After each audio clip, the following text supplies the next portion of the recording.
Derick, great to see you today. How are you? I'm great. How are you doing? I'm doing very well. How are you and your family faring through all of this? Yeah, can't complain overall. Definitely tricky moving and changing jobs during the pandemic, but yeah, just focusing on the positives, some extra time at home with the family. And have both you and your wife been working at home throughout all of this, or have you gone back into the studio at all? Yeah, so my wife is a teacher, and Mhm. Los Angeles County is still remote. So she's working through the uh, challenges of remote education, Mhm. and I've started going to the office here and there. We're a business that provides physical goods and services, so it's hard to be completely remote.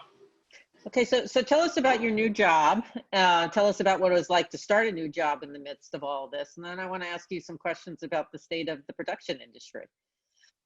Excellent, absolutely. So I moved to a company called Quixote Studios. We're a studio operator, managing stages in Atlanta and Los Angeles, and a production services provider. We'll provide television, commercial, and film productions with everything from the stage to shoot on, to grip and lighting packages, to walkie-talkies and tents and cast trailers, almost anything you can think of to support the physical production process. Are there some shows that we all know that you guys provide services for? Yeah, I think many of the shows and films, we cover a big chunk of the scripted market, and everything from Marvel film shooting Mm-hmm. outside our Atlanta hub to some of the big Netflix and ABC and Warner Brothers shows here in LA. Okay, cool. Very good. And then, so what is it exactly is your job at Quixote Studios? Yeah, so I handle business operations and strategy Mm-hmm. for the company, which is everything from our digital roadmap Mm-hmm. to our growth strategy to internal operational improvements. A broad mandate to help us grow and grow in a way that maintains our service quality, and that's the job. So, so tell me about growing the business at this point in time. What has it been like for Quixote during this period? Because obviously production did shut down in LA and in Atlanta and elsewhere. Um, what does growth mean, and how do you wind up dealing with all the operational ramifications, and then how do you wind up beginning to strategize about the future of your business? Yeah, I think in terms of long-term growth strategy, you almost have to set COVID aside for some of Hmm. that thinking, and remember it may not be next month, but at least sometime next year we should be on the other side of this, and really um, stay true to those long-term trends and long-term growth objectives. And in that sense, the continued year over year growth of scripted production is obviously a tremendous tailwind for Hmm. the entire industry and companies like us. But you also have to look at that trend by individual geographic market and type of production. Um, the tax credits obviously tug physical production back and forth a little bit across state lines. And so that's always a consideration when we're investing in sort of physical infrastructure. And then, you also have to think about the type of production, right? So in LA, we're seeing less commercial production. We're seeing less TV and film location shoots, but the stages here are jam-packed year-round. So we try to get really specific and think about it that way. So if the stages are jam-packed, what's being shot on those stages typically? Yeah, scripted television, episodic and film. Okay. Obviously those streamers have, contributed to that growth. But you also have to think about some of this emerging technology. And top of mind right now is virtual production. Mm-hmm. Well, tell me more about that. Yeah. Well, I'll start by saying virtual production means different things to different people. So I'll answer your question in terms of the extended reality stages that are starting to come online. Some context. Maybe 5 years ago, you started to see some productions use large LED walls in place of green screens or in place of location shoots. One of the biggest early applications of this LED wall approach or technology was Murder on the Orient Express. Mm-hmm. So imagine a massive sort of a row of LED panels sort of encompassing the train set. Mm-hmm. And being used to simulate the lighting outside of that train. That's great. This LED technology has since then, grown in popularity, but it was just running pre-recorded video. Mm-hmm. What's changed over the last year or so is instead of running pre-recorded video on those LED screens, you're seeing productions use these game engines, Unity, Unreal, etc., to populate those screens like photorealistic content that, and this is critical, they can actually adapt and change perspective with the camera. So instead of just using this virtual production technology for sort of fuzzy background scenes, you can use it for a whole new range of use cases, right? Interior, in focus type shots. And this is a trend that was happening up to COVID. The Mandalorian is the, big example of, right?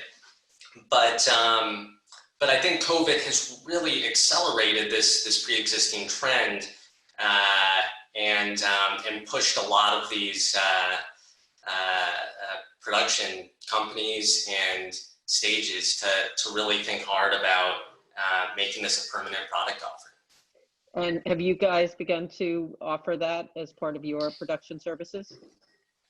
We're looking hard at it. Mm-hmm. So okay, so I guess more to come on that. I guess. Yeah. I would imagine there are a number of conversations going on. What of your competitor set? Who's been using it right now? I mean, is Pinewood in London using this? Yeah, I think a lot of companies are sort of where we are, trying to figure out the technology and where it's going. Is this a permanent trend? And what does it take to really execute at a high level? Mm-hmm. So my guess is you'll see some of those companies expand virtual production offerings over the next year. It's happening a little bit already, but more to come. And where was the Mandalorian shot? Because I know they used the Epic Games engine for that. Yeah, MBS, Manhattan Beach Studios here in Los in, Angeles. in Los Angeles. Okay. I believe, yeah. Okay. Okay. Interesting. So let me go back to today. Okay, where you because you have operations and you've got strategy. So what's the state of your facilities in terms of housing productions right now? Are there productions in your LA studios? Are there productions in your Atlanta studios? And if so, what are all the precautions that are being taken into account? Yeah, we have seen production come back more on the sort of small commercial shoot side than the large film and episodic shows. And it is a different environment. More stages and more gear and more trailers per production, right? Everybody's trying to create as much distance as possible. And happily the guilds and studios have established an agreement relative to COVID safety protocols and some level of consensus around what safe looks like on set. So but that's increased cost. Do you bear that, or do you share that with the studios in terms of what you're doing in order to accommodate this? Yeah, it is increased cost. We're trying to meet that demand, and my understanding is that many productions, and in fact this is addressed in that guild agreement, are budgeting COVID costs separately, and that bucket, that line item is sort of not incorporated into certain budgetary measures, which is I think a smart move for everybody involved. Okay, and then is there more activity in Atlanta versus LA at this point in time, or is it about the same in terms of what's going on? Yeah. What we're seeing, as I said, the commercial shoots come back more quickly than the large film and TV productions, and commercial shoots are really in LA and New York business. Okay. And when do you envision the series production picking back up again? I mean, because there are a lot of platforms out there hungry for programming. Yeah, we were saying yesterday, it sort of feels, the month of October now feels like July, right, with production sort of ramping up after the summer hiatus. This has been a much longer summer, but we're seeing a lot of shows pick up really over the next 2 to 3 weeks and try to get some shooting done before the holidays. Okay. And then, of course, as I understand how the agreements have been made in the various locations, and as I understand it, there are different rules that apply in New York, different rules that apply in Atlanta, different rules that apply in California. Obviously, the guilds are go on top of that, but there are different things that are particular to each one of those locations. Am I correct on that? Yeah, I believe so. But at the end of the day, for us, we're all about just making life as easy as possible for the crew, right? Anything your crew needs. So, guild agreements and local, requirements aside, we just want the productions we're servicing to feel safe and have what they need and not have, the extra headache of, trying to figure out how to find a hand washing cart or, the required signage. We're aside from local requirements, we're just trying to be incredibly responsive to, what we're hearing on the ground. Now, have you had to bring on compliance people to ensure that you're doing everything in I guess, according to code, if you will? Yeah, we've been able to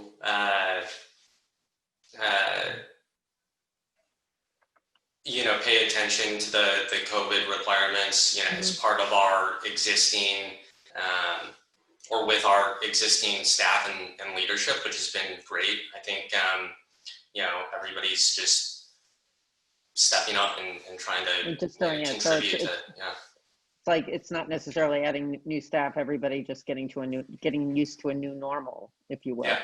Yeah, and sort of doing their part to create that safe environment. Right. And then physically, I guess you've had to go into each one of the stages and make sure that certain things have certain amenities, if you will, or PPE amenities, correct?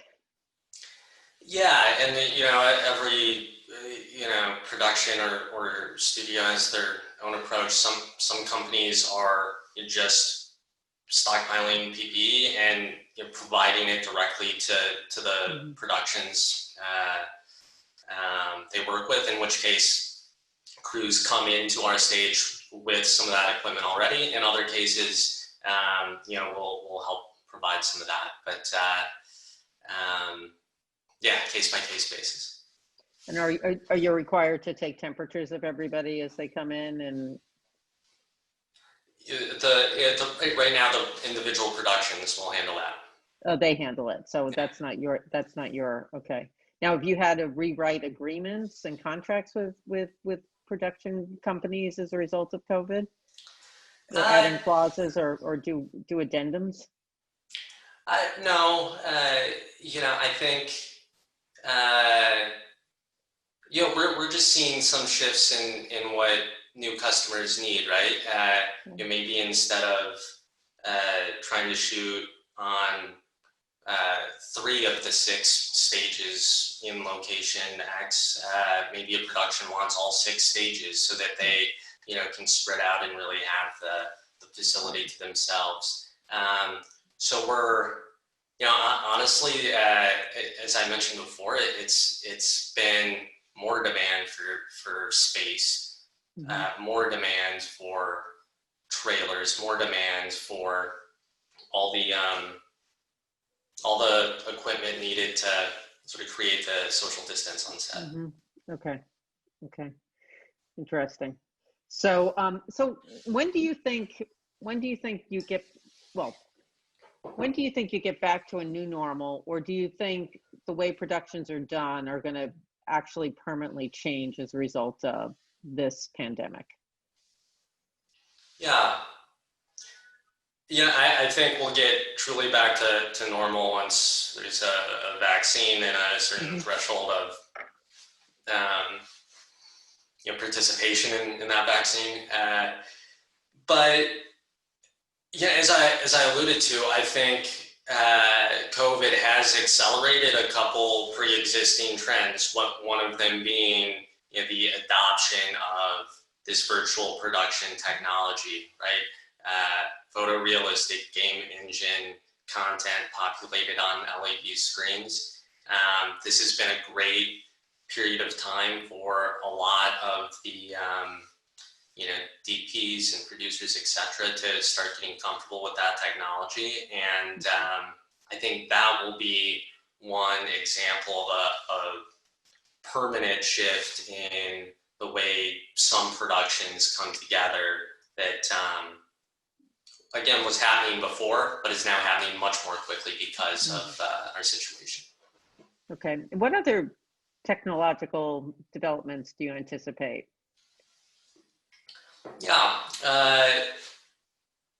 Good question.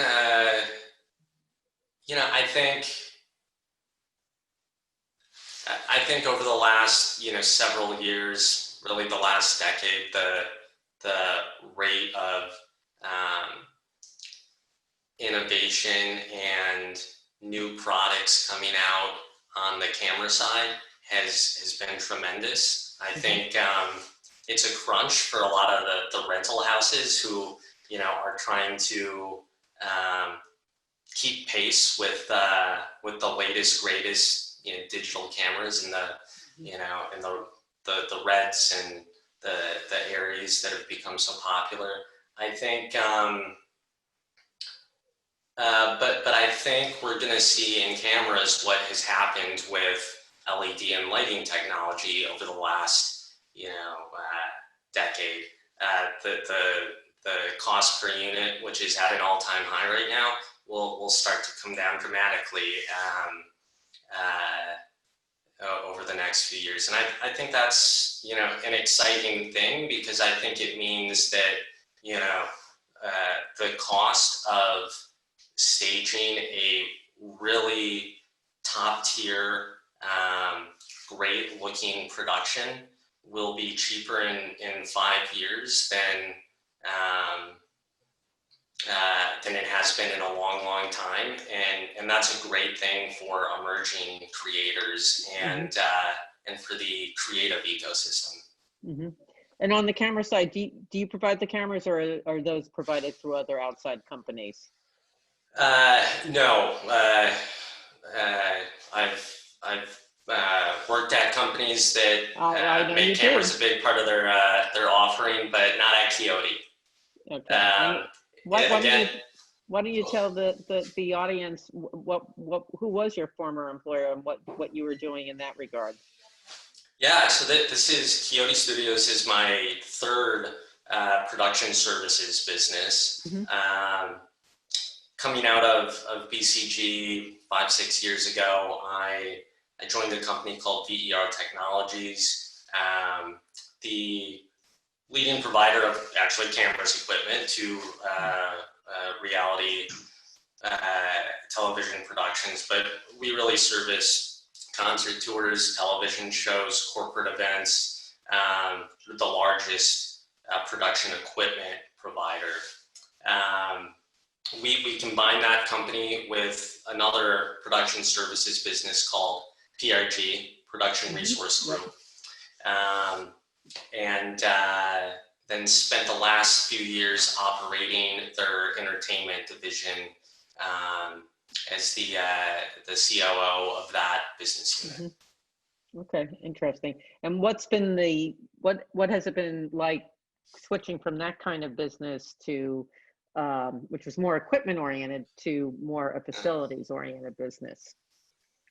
Yeah, at the end of the day, I think what makes production services companies, really successful in this unique, intensely creative industry is just a true commitment to service and a real passion for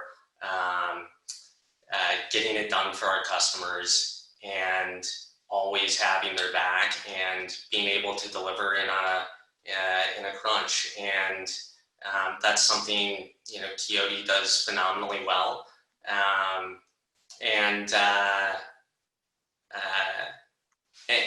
So I think that's one thing that's remained very constant across my experience in production services.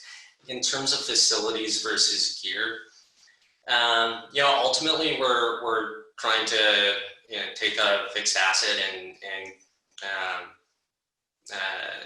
deliver financial return through utilization and pricing, and so that the economics aren't wildly different. Mm-hmm. Mm-hmm. And then who's your typical customer? Is it the showrunner or is it the studio? Yeah, that's the interesting thing about production services. Each department of a production has their budget, and ultimately the DP, director of photography, is the customer for a camera rental. The grip is the customer for the G&L package. Yes. The line producer might be the customer for the stage itself, and the production assistant might be your customer when it comes to some of the basics like walkie-talkies and Wi-Fi boxes. And that's been something that makes it really, it creates an interesting dynamic when it comes to pursuing cross-sell into a production. And so I'll leave it there. Okay, interesting. And then this may be a sensitive question, but typically you now have long-standing contracts. So despite the fact that production slowed down, people still were committed to paying for the services, aren't they, during this period? Yeah. I mean, that has been my experience so far. Yeah. Okay. So it's sort of like broadcasters paying for sports rights. You're in long-term contracts. Good analogy. Yes. Now, and how important is having good relationships with the talent as well? Because obviously they can be rather demanding individuals. Sure. That's a new dynamic. Yeah. Yes. I will say that for us, it's actually been a huge benefit. When Quixote started, it started actually as a company renting like 2 motorhomes to productions like 25 years ago. So that was our initial product offering. Since then, we've gotten into a lot of other things. 2 motorhomes. What were they used for? Were they used as part of productions, or were they used to support productions? To support productions is like your sort of cast trailer. Okay. And I bring this up because now, 25 years later, our top of the line Verity trailers are the industry standard and often specified in talent contracts. Oh, interesting. That they must have a Quixote trailer. So it's been great for us in that sense, right? Because to your point, talent's opinion matters. And the behind the camera talent though is just as important. Absolutely. When it comes to really making sure that that the producer or PA that we're working with really knows that Quixote has their back. Mm-hmm, mm-hmm. And have you gotten any sense yet that, sort of going back to the whole conversation about remote production capabilities, have you guys gotten any sense as to how talent are responding to that? I would think that talent would embrace that versus having to perhaps fly all the way to someplace in Eastern Europe for a couple of weeks. Yeah, when it comes down to the difference between like, acting in front of a green screen versus that will be populated with content 4 months later in post-production versus acting in front of an LED screen that looks exactly like what the viewer will see months later. My understanding, and it's no surprise, is that this technology is a hit with actors as well, and even directors of photography. From what I understand, have a new range of creative options available to them. So as long as we sort of figure out and can scale, this integration between the game engine and the VFX and camera departments and the physical equipment on set, I think it's a win-win for all parties. Oh, that's great. That's great.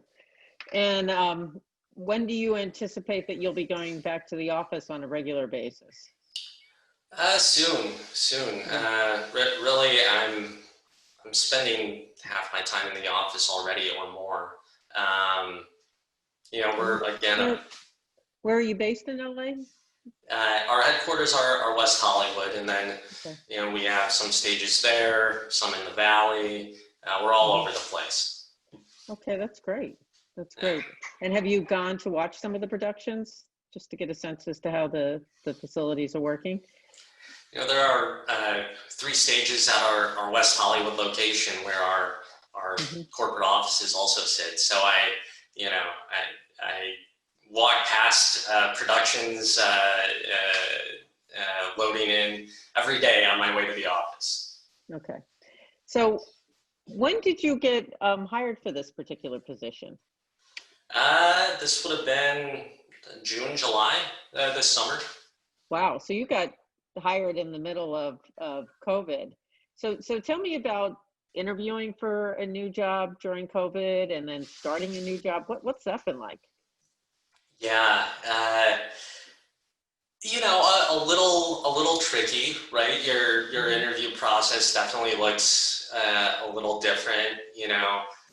It takes longer to build trust if you're behind a mask or in front of a Mhm. screen, and that's true both of the interview process um, and the process of just acclimating to an organization. So I think it just takes a little extra effort and a little extra time to get to know people and sort of build that social Mhm. capital. Mhm. And have you been able to, I guess obviously given that you're going into the office now, you've been able to have some of those face-to-face meetings with people and develop the relationships that you need to do. Yeah, and you try to do it in the right way and safely. Right. But yeah. Okay. Okay. So what other thoughts do you have about the future of the overall film and television production business? Yeah. Well, look, I think we're seeing a few critical trends sort of come together. I think uh, we have a generation of young people coming into the workforce now who have grown up as creators, right? Hmm. On their phones, on social media platforms. So we have more sort of I think creative energy in this next generation of talent than ever before. Um, Simultaneously, we have the cost of production, I think, coming down in some um, critical, structural, sustainable ways. And we have uh, effectively free or nearly free distribution of content now. So I think when you add those 3 trends together, it's a wonderful recipe for the quality and volume of content that we're going to see over the next 10, 20 years. But how do you think, I can see a lot of that for television, but how do you feel about the prospects for the feature film business? Because that's really been hit hard as a result of this pandemic. Yeah, yeah. Theatrical distribution obviously has a uncertain future, but but honestly, I think this is another example of COVID sort of accelerating a pre-existing trend. I think it's inevitable that theatrical window gets disrupted or changed permanently sooner or later. I think it was NBC Universal that uh, really pushed on that during COVID with, I believe, the release of Trolls. Yes.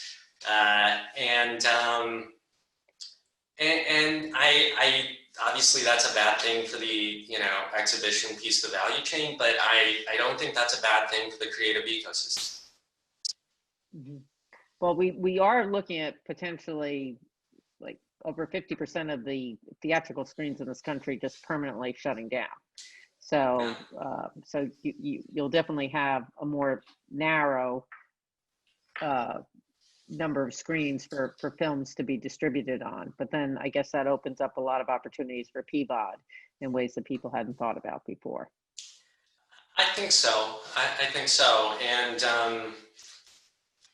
I think what matters most is what when it comes to share of leisure time, how much is TV film getting?